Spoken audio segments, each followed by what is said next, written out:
Hello,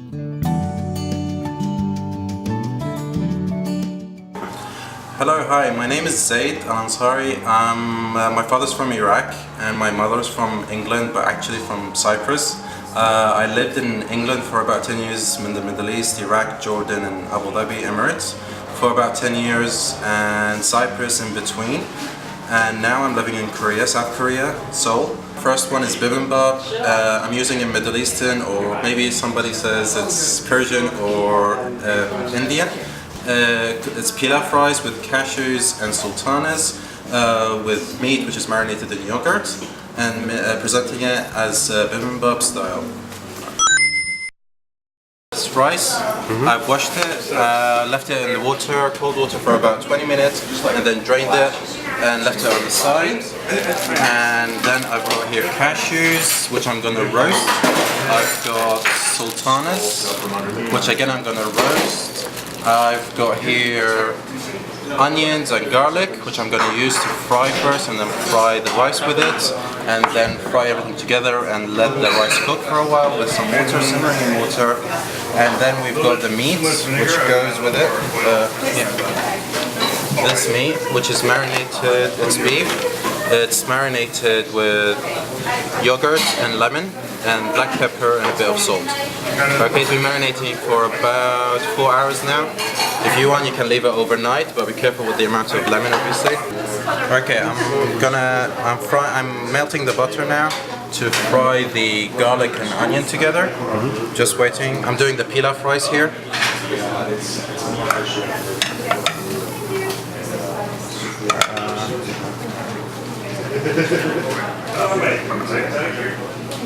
This is just onion and garlic.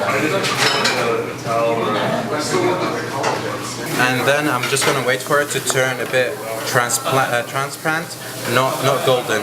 So you can just basically see through the onions and the garlic, which should be soonish.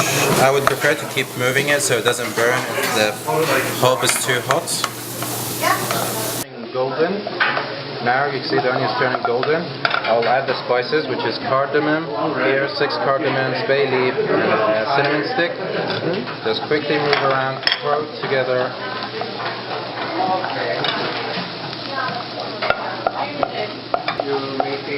Okay, and now the rice goes in together.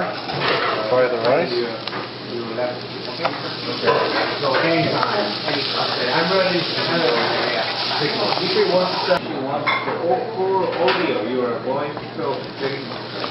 And then we add the water, just plain water from the tap. And then the bit of saffron, the yellow rice. This is saffron.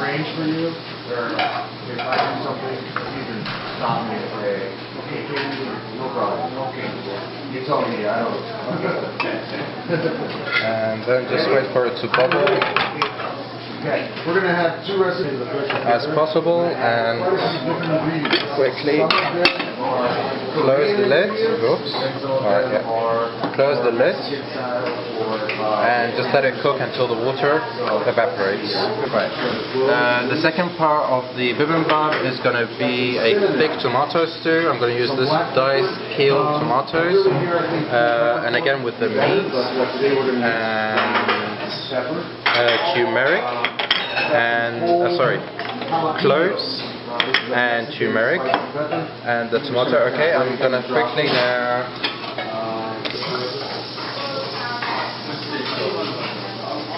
and that's again just onion and garlic.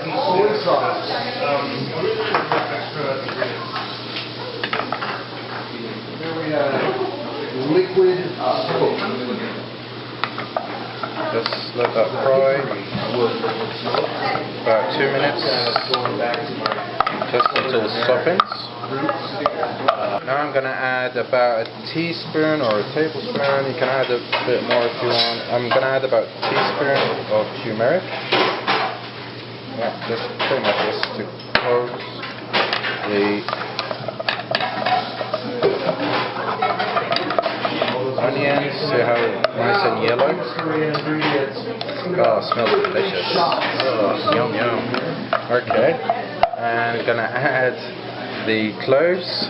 I just slightly press them with my hands, just so get more flavor out. And again, just fry, just less than a minute or so. You'll probably smell the aroma of cloves, which is delicious. There we go. Okay, and then I'm just gonna add the tomatoes. I'd like them to be fried just a bit before adding some water.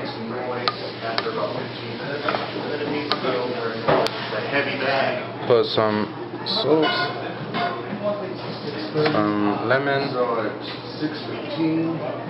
2, 3, 4. Disaster in the kitchen. Alright, and just again mix together. The next thing that we need to get going is the Pajon. I will turn up the heat a bit. That's going to go with that pork. Just so you can see the bubbles a bit. For a while. So it's good to start now. I'm just going to add some more water so it allows it some time to cook.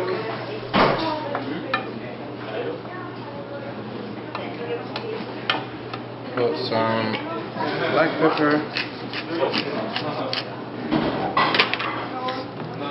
Good. We're gonna fry some of the meats. These are slightly big chunks, which are marinated in yogurt and lemon, and the pan is not hot enough. Just be careful when you cook this, because the yogurt is a bit water-based oil.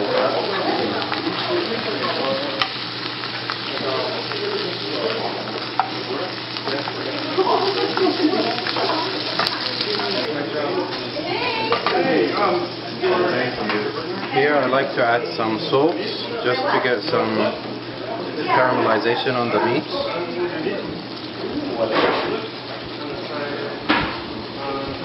And it helps reduce the popping. Right here you can always see the meat. It's for steak kind of eaters. You can see if it's rare. If you know that trick where you do that, that, and that. This is rare. You can touch here and touch that. They're both rare. Then medium. Then well done. You want to add the rare points. And just switch it off, and I'll put it in the tomato sauce. Okay, now ready? Yeah. Now we're just gonna toss everything in here, basically, with all the oils, the flavors, slowly and gentle. Okay, mix together, and now all the flavors are gonna be together, easy, simple flavors. The rice, if you want to see the rice, you can see it's still got water now. So like here at the edge, here you can see there's still water by just dipping it over. So just leave it a bit more until the water evaporates fully. Okay, just make sure it's on very low heat. Okay, not that low. Okay, now the rice, you tip it over. You see there's no water, only the condensation. There's no water. So just fingers crossed, pick it up. You see how nice and fluffy it is? And how yellow, you see the bits. Okay, now to the tricky part is tasting it and see if it's ready.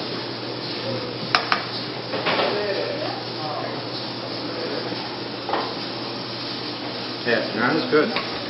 If you want, you can leave it again a bit more, or normally there's a trick. You take the towel, because there's too much heat. You take the towel, for all the steam, cover it with the lid, and cover it. So the steam doesn't go back again and stays in the rice. Alright, and we check one more time with the tomato. Everything is good here. Yep, alright. Okay, now we're just checking on the stew. You can put your spoon through the meat, that means it's done. It's nicely done. You can cook it further if you want the meat to fall by a fork. and the cameraman just tried it and dropped it on, I dropped it on his shirt. But he likes it. I just tasted the sauce, added some salt, just taste again. So I want some of this in the bowl. Yeah, that's good, that's better. Maybe a bit more pepper. Just for a kick. I didn't add too much pepper at the beginning. I always like to add in this stew, I like to add at the end, because all the different marinations and stuff is... Right, try one more time. Yeah, that's good. That's good. Right, I'm just going to wait for it. Just uncover it so it reduces a bit more. I'm going to take some cashews.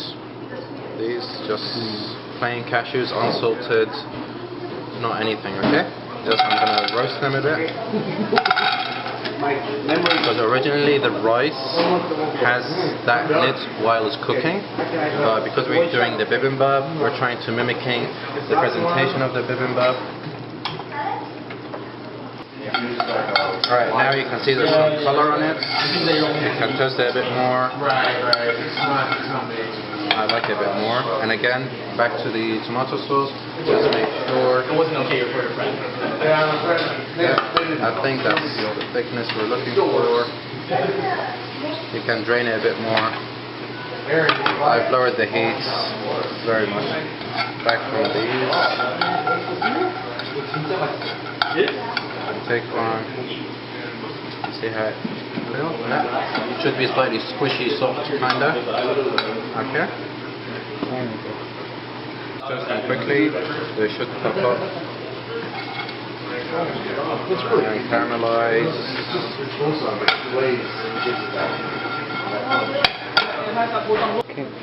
Okay, now I'm just gonna remove the bay leaf. Oh yeah, you can eat. We're done taking bits. Cinnamon stick. And if you can, the cardamom pods, but I like crunching on the cardamom pods. Alright, now for the plating up, I'm gonna take it here. This is the bibimbap box.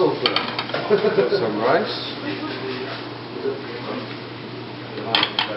Should be centric, the rice should be centric, which is going to mimic the red sauce of the bibimbap. Take some meat, try and put it in the middle. Here you go. Some more red sauce and more. Just fill it up. Do it like that.